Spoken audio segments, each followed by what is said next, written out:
Hi friends, welcome back to Kavi's kitchen. இன்றைக்கி நம்ம வீட்டிலேயே பண்ணக்கூடிய ஒரு கோல்ட் காஃபி ரெசிபி தான் பார்க்க போகிறோம். வாங்க போய் வீடியோக்குள்ளே எப்படின்னு பார்த்துக்கலாம். ஒரு மிக்ஸி ஜார் எடுத்துருக்கோம். அதில் நம்ம எந்த காஃபி பவுட்ரு வேணால் எடுத்துக்கோங்க. நான் அதில் ஒரு 2 rupees பேக்கெட் தான் எடுத்திருக்கேன். அதில் நான் 2 பேக்கெட் யூஸ் பண்ணிக்க போகிறேன். இப்போது 2 பேக்கெட் காஃபி பவுடர், எந்த காஃபி பவுட்ரு வேணால் நீங்கள் யூஸ் பண்ணிக்கலாம். நான் 2 பேக்கெட்டுக்கு 4 ஸ்பூன் சர்க்கரை போட போகிறேன். உங்களுக்கு டேஸ்ட்டுக்கு தகுந்த மாதிரி சுகரை கூட்டியும் குறைச்சியும் யூஸ் பண்ணிக்கோங்க. இந்த இது போட்டால் கரெக்டாக இருக்கும், உங்களுக்கு கசப்பு இல்லாமல் இருக்கும். இதை இப்போ நம்ம மிக்சியில் பவுட்ரு பண்ணிக்கலாம்.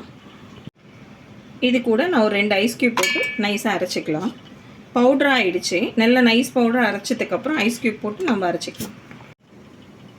இந்த மாதிரி நைஸ் கன்சிஸ்டன்சிக்கு அரைச்சிக்கணும். இது இப்போ நான் ஒரு சின்ன பவுலில் மாற்றிக்கிறேன். இந்த பவுலில் நம்ம இப்போ ட்ரான்ஸ்ஃபர் பண்ணிக்கலாம்.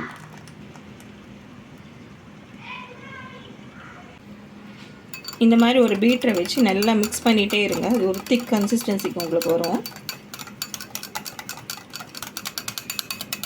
இதை இப்போ நல்லா மிக்ஸ் பண்ணியாச்சு. இதை நம்ம எந்த இதில் சர்வ் பண்ண போகிறோமோ அதில் இது பண்ணிக்கலாம். நான் ஃபஸ்ட்டு சாக்லேட் சிரப் கொஞ்சமாக ஆட் பண்ணிக்கிறேன்.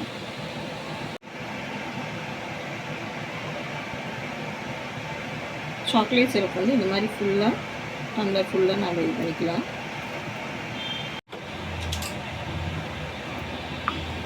அது கூட நம்ம ப்ரிப்பேர் பண்ண இந்த டிகாஷனையும் அதுலேயே ஆட் பண்ணிக்கலாம்.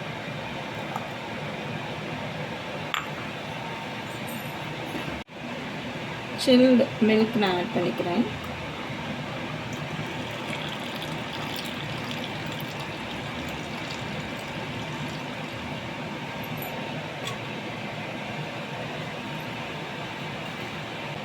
இதுக்கு மேலே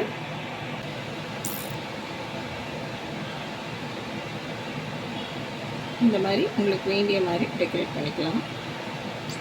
நம்மளோட சூப்பரான சம்மர் கோல்ட் காஃபி, சம்மருக்கு ஆப்டான ஒரு கோல்ட் காஃபி நமக்கு ரெடி ஆயிடுச்சு. உங்களுக்கு இந்த வீடியோ பிடிச்சிருந்ததுன்னா ஷேர் பண்ணுங்கள், கமெண்ட் பண்ணுங்கள், சப்ஸ்கிரைப் பண்ணுங்கள். தேங்க்யூ ஃபார் வாட்சிங்.